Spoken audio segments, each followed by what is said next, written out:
so I would consider camping to be my passion. It is the only hobby I have that I take so much interest in and get very excited to do. More specifically, camping by myself.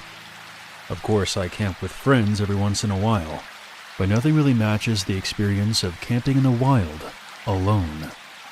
There's something about sitting next to a fire you made yourself until the late hours of the night, and going to bed with nothing but the sounds of the wild to accompany you. Of course, camping alone also means I experience some pretty scary shit. It's usually animal related. Howls and cries from the woods send chills down my spine. I've had bears sniff and bat at my tent before, which is absolutely terrifying, and usually keeps me up for the rest of the night. I make sure not to keep any food inside my tent, so no animal should ever really want to get inside. The scariest thing to encounter out in the wild, however, is another person. You would think that animal and human footsteps sound relatively similar, but they don't. I've only had it happen twice until now. The first time, it was just passing footsteps on the grass. They didn't do anything, but it still scared me nonetheless. The second time, someone stopped and waited. They sounded maybe 20 feet from my tent. I was holding my breath until they just walked off again. However, about a month ago, I had the scariest camping experience of my life. It was probably about 2 a.m. I'd been lying in my sleeping bag for about an hour, just listening to the sounds of the wild, when I heard footsteps approaching. Getting closer and closer. It sounded like they were directly approaching my tent. They stopped right in front of the entrance. I was trying my hardest to keep my breathing quiet. I always take a handgun with me whenever I go camping, just to stay safe. That was the first thing that came to my mind when they stopped right in front of my tent. I needed that gun. So as quietly as I could, I reached into my open backpack, carefully feeling around through the clothing and such, until I finally found my gun, and then quietly pulled it out. I held it tightly, staring at my tent door. What happened next sent me into full panic mode. The person outside my tent began to unzip my door. It was slow, like they were trying to be quiet. At this point I thought, no more assumptions. You need to make sure you don't get murdered out here. So I cocked my gun. After that click, the person stopped unzipping my tent. I choked out the words, "If you open that, you're dead. I have a gun." After that, the person ran off faster than I ever heard anyone run. I couldn't close my eyes after that. I thought for sure that I was either going to be killed or have to kill someone that night. To this day, I still go camping alone. The fear is honestly the best part about it. You never really know what you're going to encounter.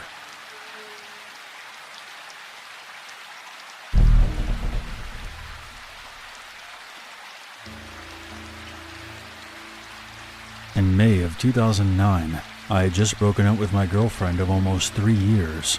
We had moved from Calgary to Toronto, and were stuck living together after the breakup, as we didn't know many people in the city yet. Needless to say, the situation was pretty stressful and upsetting. So when a buddy of mine I was going to school with suggested a weekend camping trip, I jumped at the chance. I grew up in an area about an hour outside of Toronto called Flamborough. It's quite scenic with loads of lush forests, farm fields, and small rivers and creeks. We decided to camp and fish at Grindstone Creek. It was close to some wetlands, and the fishing is supposed to be great. We ended up setting up our camp in what is possibly a farmer's field that overlooked a gorgeous forest. I'm guessing it was trespassing on our part. We spent the first evening fishing, shooting the shit, and drinking some quality Canadian brew. As it got darker, we made a small fire and roasted some potatoes and hot dogs. Overall, it was a pretty good night. We turned in just after midnight. We were sharing a tent. My buddy fell asleep before I did, and I stayed up playing on my phone until probably around 1:30. I must have drifted off because the next thing I remember was being woken up by a high-pitched, yelping kind of sound. I was groggy at first, and it took me a moment to fully wake up. The yelping was insistent. It kind of sounded like a coyote.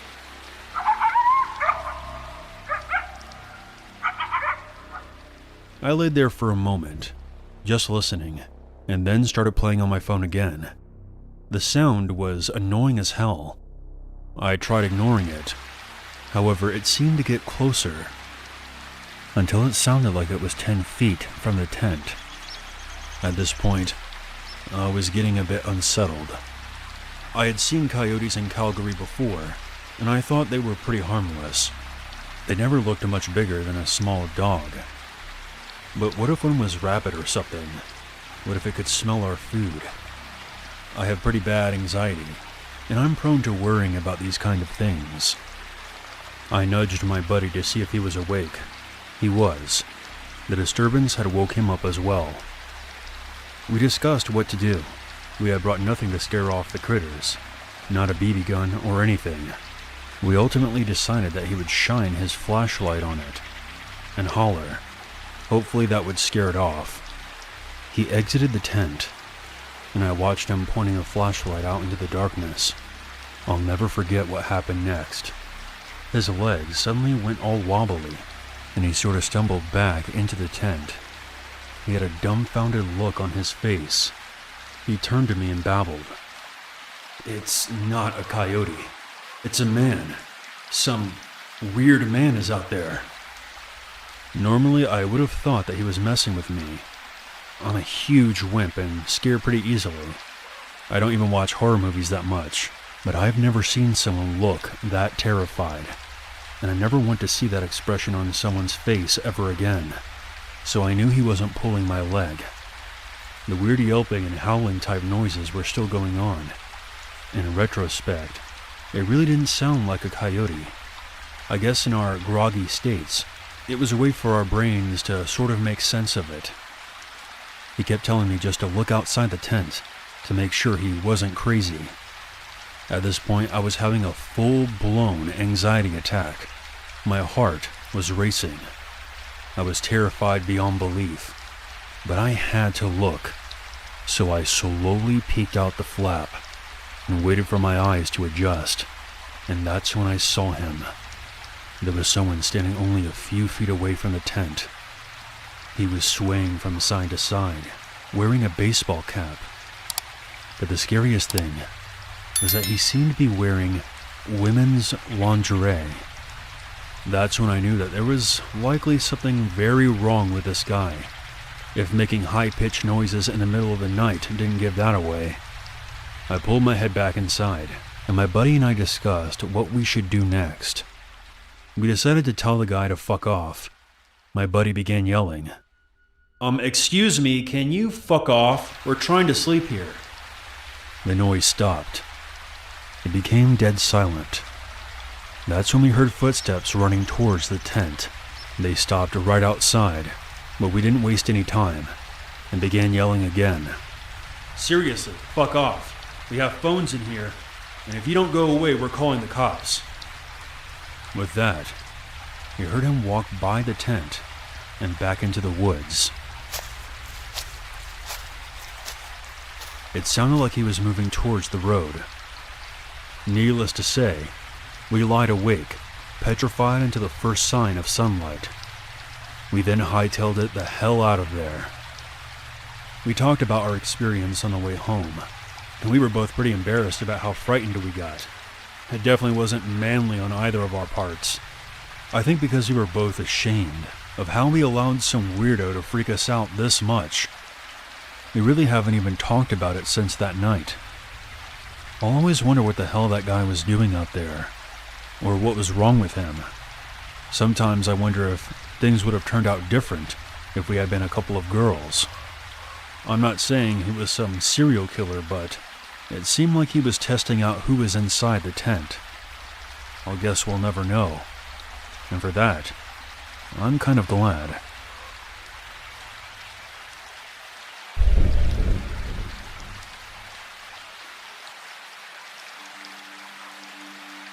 I absolutely love camping. Anytime my friends and I come home from college, we will load up our cooler with beer, grab some gear, and go screw around outside. Unfortunately, when I was actually at school, none of my sorority sisters or other friends ever wanted to go with me, so I would often suffer withdrawals from camping. One day the weather was way too nice to waste, so I grabbed some of my gear, hopped in a car that I borrowed from a buddy of mine, and drove to a spot that was secluded, yet within safe distance to civilization, in case I had to go run and get help. Camping also creeps me out sometimes, but that uncertainty is also kind of a plus for me. It's the same reason that people read these kind of stories. Sometimes it's just fun to be scared. So I make myself a little camp and get a fire going. I hadn't brought all that much to eat, but I was enjoying myself, reading and looking around the area, that sort of thing. Suddenly I got the feeling that I was being watched, and I stopped, dead in my tracks. I hear a twig snap over to my right. I then see a deer bolt from 100 feet or so in front of me. I laugh at myself, and went back to my campsite with the armful of firewood I had gathered. I kept psyching myself out, hearing sounds just outside of the ring of light cast by my fire. I always kind of get inside my own head, so I just shrug it off. Around 1 o'clock, I decided to get into my tent and snuff out the lantern. I had been slamming back beers in the most unladylike fashion and smoking cheap cigars. Another reason I like camping, I can act however I want. So I passed out relatively quick. It was around 2 o'clock. I began hearing footsteps.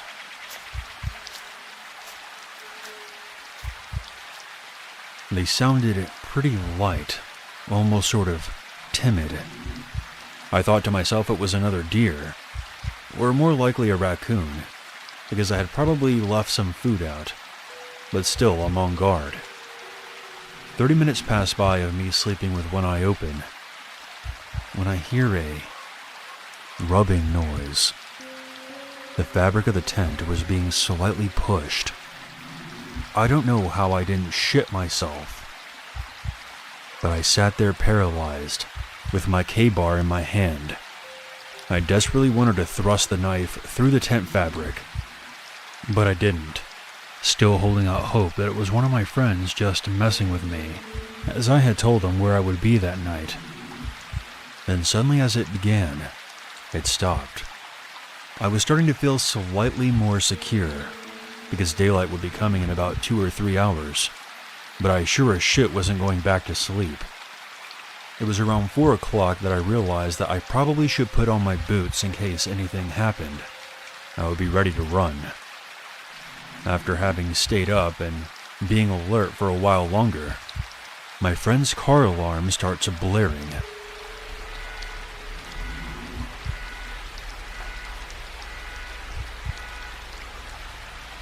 So now I'm freaked out, and I run out of the tent. I get about 2 steps before something grabs me around the mouth. I try to scream, but the person's pinky finger slips between my teeth.